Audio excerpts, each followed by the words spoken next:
Hello guys, myself Chandrakant Gadhvi and welcome back to my channel. आज दोस्तों मैं आपको basics of support and resistance समझाने जा रहा हूँ कि एग्जैक्टली सपोर्ट और रेजिस्टेंस वर्क कैसे करता है और कोई भी मार्केट हो या कोई भी चार्ट हो, सपोर्ट और रेजिस्टेंस को रिस्पेक्ट क्यों करना पड़ता है, चार्ट और कैंडल उसको क्यों रिस्पेक्ट करती है, उसके पीछे का मैं आपको साइंस और लॉजिक में आज पढ़ाऊंगा। सपोर्ट और रेजिस्टेंस ज्यादातर लोगों को प्लॉट करना नहीं आता है कि कैसे एग्जैक्टली सपोर्ट और रेजिस्टेंस प्लॉट किया जाता है, और किसी को आता है तो उनको ये नहीं पता होता है कि एग्जैक्टली अकॉर्डिंग टू सपोर्ट और रेजिस्टेंस स्टॉप लॉस कहाँ पे प्लेस करना है, स्टॉप लॉस में बफरिंग कितना रखना है, और अगर स्टॉप लॉस भी प्लेस कर दिया तो उसमें रिस्क वर्सेस रिवॉर्ड, कितना रिस्क के सामने कितना रिवॉर्ड्स लेना है, ये नहीं पता होता है काफी सारे लोगों को। तो आज मैं आपको इन डिटेल में सपोर्ट और रेजिस्टेंस, जो कि बेसिकली सिमिलर होता है सप्लाई और डिमांड के साथ सिमिलर होता है, वो मैं आज आपको इन डिटेल में पढ़ाता हूँ। तो आइए मैं स्क्रीन पे आपको दिखाता हूँ। तो ये स्क्रीन पे आपको दोस्तों निफ्टी का चार्ट आपको स्क्रीन पे दिख रहा है। तो कभी भी आपको सपोर्ट और रेजिस्टेंस अगर ड्रॉ करना है या आपको प्लॉट करना है, तो सबसे पहले आपको ये 15 मिनट का चार्ट है, उसे आपको जाना है डेली या वीकली चार्ट पे आपको जाना है। मैं पहले आपको वीकली चार्ट पे ले जाता हूँ। वीकली चार्ट पे जाने के बाद ये काफी सारी कैंडल्स आपको दिख रही है। ये हमारी लास्ट कैंडल है। तो ये कैंडल के आसपास जितने भी कैंडल है उसके हाई और लो जो भी टेस्टेड नहीं हुए हैं, वहां पे आप हॉरिजॉन्टल लाइन प्लॉट कर दीजिए। ये मैंने ऊपर की ओर एक हॉरिजॉन्टल लाइन प्लॉट किया, ये दूसरा हॉरिजॉन्टल लाइन प्लॉट किया। यहाँ पे मैंने नहीं प्लॉट किया क्योंकि ये टेस्टेड हो चुका है। ये ग्रीन कैंडल को रेड कैंडल ने टेस्ट कर दिया है, इसलिए ये रेजिस्टेंस या सपोर्ट की तरह वर्क नहीं करेगा और ये हाई भी नहीं वर्क करेगा। चौथी मैं लाइन हॉरिजॉन्टल लाइन प्लॉट करता हूँ, यहाँ पे प्लॉट कर देता हूँ, और यहाँ पे नहीं कर रहा हूँ बिकॉज ये टेस्टेड हो चुकी है, तो वो रेजिस्टेंस और सपोर्ट की तरह वर्क नहीं करेगी। और पांचवी लाइन में यहाँ पे प्लॉट कर देता हूँ। ये हो गए सारे रेजिस्टेंस, क्योंकि अबव द मार्केट प्राइस है इसलिए ये रेजिस्टेंस कहलाएंगे। और जो भी मार्केट करंट मार्केट प्राइस से नीचे होता है वो सपोर्ट होता है। तो सपोर्ट के लिए मैंने ए लाइन ड्रॉ कर दिया जो सपोर्ट की तरह वर्क करेगा, और दूसरा सपोर्ट मैंने ये ड्रॉ कर दिया। तो ये सारी हो गई हमारी सपोर्ट लाइन, और जो लास्ट वाला है ये वाला है। तो इतना आपको सिर्फ करना है दोस्तों कि सपोर्ट और रेजिस्टेंस के लिए वीकली कैंडल का हाई और लो जो टेस्टेड नहीं हुआ होता है वो प्लॉट कर देना है। उसके बाद आप इंट्राडे या स्विंग ट्रेड करते हो तो 15 मिनट या जो भी टाइम फ्रेम आप यूज करते हो वो चार्ट आपको ओपन कर देना है। तो ये मैंने 15 मिनट का चार्ट ओपन कर दिया है। तो अब दोस्तों देखिए कि जब भी ये मार्केट यहाँ पे अभी निफ्टी चल रहा है 23,631 पे चल रहा है, तो जब भी ये मार्केट 23,750 के आसपास आएगा जहाँ पे रेजिस्टेंस है, तो वहां पे मार्केट को रिस्पेक्ट करना पड़ेगा, क्योंकि वहां से फ्री फॉल हमें देखने को मिला है। तो यहाँ से मार्केट का फ्री फॉल हमने देखने मिला है। तो फॉर एग्जांपल अगर ये रेजिस्टेंस से हम अगर सेल ट्रेड लेते हैं तो यहाँ पे स्टॉप लॉस हमारा क्या होगा, वो काफी सारे लोगों का एक क्वेश्चन रहता है कि स्टॉप लॉस प्लेस करना नहीं आता है। तो स्टॉप लॉस आपको दोस्तों यहाँ से अगर ट्रेड लिया है तो ये जो पीछे का जो स्विंग है उससे थोड़ा बफर लेके आपको स्टॉप लॉस यहाँ पे प्लेस कर देना है। तो ये स्टॉप लॉस हो गया आपका प्लेस, और जब भी मार्केट यहाँ पे आए तो आप यहाँ से शॉर्ट कर दीजिए, यानी कि सेल कर दीजिए। यहाँ से मैं जहाँ पे एरो ड्रॉ करता हूँ वहां से आप सेल कर सकते हो। और रिस्क वर्सेस रिवॉर्ड, यानी कि ये आपका रहा एंट्री, ये आपका रहा स्टॉप लॉस, और रिस्क वर्सेस जो रिवॉर्ड होना चाहिए वो आपका 1:3 या 1:5 मिनिमम होना चाहिए। तो ये हो गया हमारा 1:3। तो यानी कि जब भी मार्केट 23,741 के आसपास यहाँ पे आता है वहां से आपको सेल करना है। स्टॉप लॉस आपको लगा देना है 23,810 का, और टारगेट आपको मिनिमम 1:3 लेना है, तो यहाँ तक आपको लेना है। और रिस्क वर्सेस रिवॉर्ड आपको मिनिमम 1:3 या 1:5 दोस्तों रखना है, क्योंकि काफी सारे सपोर्ट और रेजिस्टेंस पे ज्यादातर फाइट बायर और सेलर्स की रहती है। तो कभी कभी आपने जो स्टॉप लॉस प्लेस किया होगा वो कभी हिट भी होगा, पर अगर 1:3 या 1:5 आप अगर रिस्क रिवॉर्ड लेके चलते हो तो आपका स्ट्रेटेजी 40-50% भी वर्क करेगा, फिर भी आपकी जर्नी जो रहेगी वो ओवरऑल प्रॉफिटेबल रहेगी दोस्तों। तो ये हो गया कि आपको स्टॉप लॉस कहाँ पे लगाना है, वो आपको समझ में आ गया होगा कि प्रीवियस जो स्विंग होता है वहां पे आपको स्टॉप लॉस लगा देना है। सेम टू सेम आपको सपोर्ट में भी वैसा ही करना है कि अगर कोई भी प्रीवियस स्विंग नहीं है तो उससे थोड़ा बफर लेने के बाद, जैसे कि अगर ये सपोर्ट है और यहाँ से आपको बाय करना है तो यहाँ पे आपको सपोर्ट नहीं है, प्रीवियस स्विंग नहीं है, तो थोड़ा सा बफर लेके आपको स्टॉप लॉस लगा देना है। तो ये हो गया हमारा बाय का सेटअप। ठीक है, तो जब भी मार्केट यहाँ पे दूसरी बार आए तो आपको यहाँ से बाय कर देना है और stop loss versus risk reward जो होता है वो मैं आपको समझा देता हूँ। फॉर एग्जांपल यहाँ से आपको बाय करना है और यहाँ पे आप स्टॉप लॉस प्लेस कर दिया नीचे वाली लाइन पे, और 1:3 का आपका रिस्क रिवॉर्ड होना चाहिए, जो कि ये हो गया। तो जब भी मार्केट यहाँ पे आए तो आपको बाय करना है। ये हो गया सपोर्ट, क्योंकि ये सपोर्ट की तरह वर्क करेगा इसलिए। ठीक है दोस्तों, तो ये हो गया सपोर्ट और रेजिस्टेंस का बेसिक्स फॉर्मूला हो गया। सपोर्ट, रेजिस्टेंस और सप्लाई डिमांड में क्या डिफरेंस है और क्या सिमिलरिटीज है वो मैं आज आपको बताता हूँ। तो ये जो चार्ट है नीचे की ओर देखो तो वहां पे वॉल्यूम्स के बड़े बड़े बार्स आपको दिख रहे हैं। ये जो है वो वॉल्यूम है।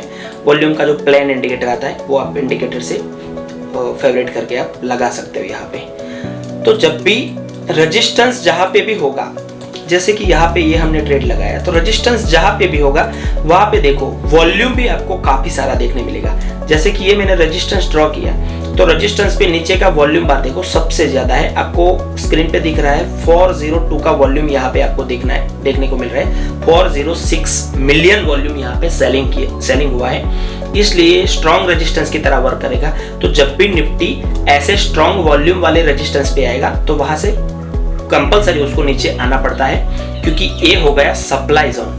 ये जो रेजिस्टेंस है वहां से मार्केट नीचे आना स्टार्ट हुआ, इसलिए इसे आप सप्लाई और डिमांड की लैंग्वेज में इसे सप्लाई जोन भी बोल सकते हो। और जब भी मार्केट नीचे आता हो और वॉल्यूम से ऊपर जाता है, फॉर एग्जांपल यहाँ से आज मार्केट जंप हुआ और करीबन कितने पॉइंट अप गया है, 300 से लेके 600 यानी कि 300 पॉइंट का रैली अप साइड आया है, तो ये होता है डिमांड जोन होता है, डिमांड जोन। तो डिमांड जोन में आप देखिए नीचे की जो कैंडल है यहाँ से वॉल्यूम बनना स्टार्ट हुआ, तो यहाँ से वॉल्यूम भी ज्यादा आया, और ये अगर आपने ट्रेड लिया है तो यहाँ से वॉल्यूम भी ज्यादा आ रहा है, तो ये हो गया डिमांड जोन। ये अगर अभी तक तो यहाँ पे कोई सपोर्ट और रेजिस्टेंस नहीं है, ये एक दूसरी प्राइस एक्शन स्ट्रेटेजी है, वो भी आपको मैं समझाता हूँ कि किस तरीके से वर्क करती है। तो फॉर एग्जांपल आपको दोस्तों मैं एक दूसरी प्राइस एक्शन स्ट्रेटेजी जो कि शूटिंग स्टार और डोजी कैंडल के अकॉर्डिंग भी वर्क करती है, आज मैं वो भी आपको बता देता हूँ। फॉर एग्जांपल आपको यहाँ पे देखने को मिल रही है वो शूटिंग स्टार या डोजी कैंडल जैसी आपको देखने को मिल रही है। तो जब भी ऐसी कोई छोटी सी कैंडल देखने को मिले, इससे पहले मूवमेंट थोड़ी डाउन साइड हुई हो या अप साइड हुई हो, कोई भी मूवमेंट हुए उसमें कोई दिक्कत नहीं है। तो ये हमें डोजी कैंडल देखने को मिली जिसका बॉडी छोटा सा है, तो ये डोजी कैंडल का हाई हो गया या शूटिंग स्टार का हाई हो गया और ये उसका लो हो गया। यहाँ पे आप वॉल्यूम देखो इसके बाद एक छोटी सी डोजी कैंडल बनी, इसके बाद वॉल्यूम काफी सारा बढ़ने लगा। देखो दोस्तों, तो ये कैंडल आने के बाद काफी सारा वॉल्यूम बढ़ने लगा है, तो ये हमारा हो गया डिमांड जोन, क्योंकि यहाँ से एकदम फास्ट शूटिंग साइड मूवमेंट आई है। तो जब भी मार्केट यहाँ से फिर से अगर वापस नीचे आता है तो आप यहाँ से डोजी के कैंडल के हाई से आप एंट्री करके बाय कर सकते हो, और डोजी का कैंडल का जो लो है वो आपका स्टॉप लॉस रहेगा, और मिनिमम 1:5 या 1:3 का रिस्क रिवॉर्ड लेके लगाओगे। तो ऐसे आप 3-4 ट्रेड लोगे दोस्तों, तो उसमें से एक या दो आपके एसएल होगे, बाकी सारे आपके टीपी होगे, पर फिर भी ओवरऑल आप 50% भी एक्यूरेसी आपकी रही तो भी आप प्रॉफिटेबल जर्नी में रहोगे। ये आपका 1:5 का आपका रिस्क रिवॉर्ड हो गया दोस्तों। तो जब भी मार्केट फिर से निफ्टी इधर आएगा तो आपको बाय करना है। क्यों बाय करना है, इसके पीछे का लॉजिक क्या है, क्योंकि यहाँ पे डोजी कैंडल बना था, उसके बाद वॉल्यूम भी फास्ट आना स्टार्ट हो गया, तो उसका मतलब कहीं ना कहीं ये है कि यहाँ पे कुछ ना कुछ डिमांड जोन या बायर्स ज्यादा है, जिसके भी पेंडिंग ऑर्डर्स यहाँ पे अवेलेबल हो गए, तो मार्केट 110% वहां पे टेस्ट करने आएगा, और जब भी आता है तो हमें बाय कर लेना है। तो ये एक हो गई दोस्तों डोजी कैंडल की स्ट्रेटेजी, जो हर एक मार्केट में काम करती है। आज देखो ये निफ्टी में भी काम किया है, सेम स्ट्रेटेजी आपको मैं बैंक निफ्टी का चार्ट है, ये देखो बैंक निफ्टी में भी सेम जगह से डोजी कैंडल बना है, ये मैंने जोन ड्रॉ कर दिया है। यहाँ पे देखो वॉल्यूम कितना बड़ा आया है, तो यहाँ से आप बाय कर देते हो ऊपर से, ये आपका स्टॉप लॉस रहेगा, और 1:5 का आपका रिस्क वर्सेस रिवॉर्ड रहेगा। ये रहा आपका स्टॉप लॉस और ये रहा आपका टारगेट। तो इस तरीके से आप सर ये कोई भी चार्ट में लगाओ, आप सेंसेक्स में भी लगा लो, ये सेंसेक्स में भी लगाओ तो भी वर्क करेगा। देखो यहाँ पे भी डोजी कैंडल आपको देखने मिल रही है, इसके बाद भी ये डोजी कैंडल के बाद भी देखो वॉल्यूम कितना बड़ा आ रहा है। तो जब भी ये सेंसेक्स भी यहाँ पे आएगा तो आपको सीधा यहाँ से लॉन्ग पोजीशन लगा देना है और 1:5 या 1:3 का आपको मिनिमम रिस्क रिवॉर्ड रेशियो लगा देना है। ये रहा 1:5। तो 1:5 या 1:3 रिस्क रिवॉर्ड क्यों लेना है, उसके पीछे का लॉजिक ये है कि जब आप रिस्क मैनेजमेंट के अकॉर्डिंग नहीं चलोगे, आपका फॉर एग्जांपल कैपिटल है 10,000 या 1 लाख कैपिटल है आपका, तो आपको पर ट्रेड मिनिमम और मैक्सिमम जो बोलते हैं 1% से ज्यादा ट्रेडिंग रिस्क नहीं लेना है। और 1:5 अगर आप रिस्क रिवॉर्ड लेते हो कंपलसरी, क्योंकि मैं 1:3 या 1:5 का रिस्क रिवॉर्ड ही मेंटेन करता हूँ, क्योंकि अगर मेरी स्ट्रेटेजी 40 या 50% भी अगर वर्क करती है फिर भी मैं ओवरऑल प्रॉफिटेबल जर्नी में रहूंगा। तो अगर 1:5 का आप रिस्क रिवॉर्ड रखते हो और पर ट्रेड आप 0.5 या 0.50 या 1% भी अगर रिस्क लेते हो, तो 1% का रिस्क लिया, 10 आपने ट्रेड लिए, जिसमें से 5 में आपका अगर स्टॉप लॉस हिट हुआ और 5 आपके टारगेट हुए, तो 5 जो टारगेट हुए उसमें आपका जो कैपिटल बढ़ा वो 25% बढ़ा, और जो 5 में एसएल हुए उसमें आपका सिर्फ 5% कैपिटल वाइप आउट हुआ। तो 25 - 5 करेंगे तो ओवरऑल आपने 20% कैपिटल जो है वो आपका गेन किया।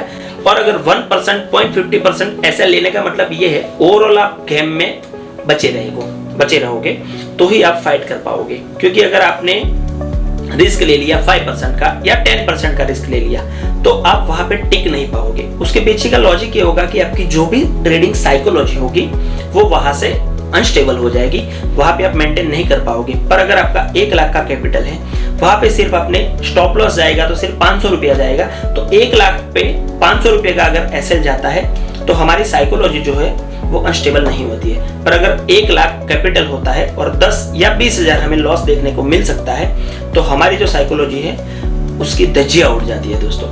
तो इसलिए risk reward, discipline, over trading, ये सबसे बचिए। और ये जो स्ट्रेटेजी है सपोर्ट और रेजिस्टेंस के अकॉर्डिंग, क्योंकि ये सपोर्ट और रेजिस्टेंस जो मेन सपोर्ट होते हैं, मेन रेजिस्टेंस, मेन लेवल होते हैं, वो हर रोज आपको नहीं देखने मिलेंगे दोस्तों। वो आपको दिन में 1 या 2 बार ट्रेड लेने का चांस मिलेगा वहां पे, ये बार चांस यहाँ पे नहीं मिलेगा। तो इससे क्या होगा कि ओवर ट्रेडिंग पे भी आपका थोड़ा डिसिप्लिन बना रहेगा दोस्तों। तो आज हमने दोस्तों कवर किया support, resistance, supply demand, volume को कैसे चेक करते हैं, डोजी कैंडल या शूटिंग स्टार कैंडल जो होती है उससे वॉल्यूम को ट्रैक करके कैसे काम किया जाता है, और रिस्क रिवॉर्ड मेनली जो है वो रिस्क रिवॉर्ड है। रिस्क आपको आपके एक सिंगल ट्रेड पे 0.5% या 1% से ज्यादा कभी भी नहीं लेना चाहिए, ये मेरी पर्सनल सजेशन है। तो ऐसे ही दोस्तों आपको इंफॉर्मेटिव वीडियोस चाहिए तो हमारे चैनल को सब्सक्राइब करिए और टेलीग्राम चैनल को फॉलो करिए।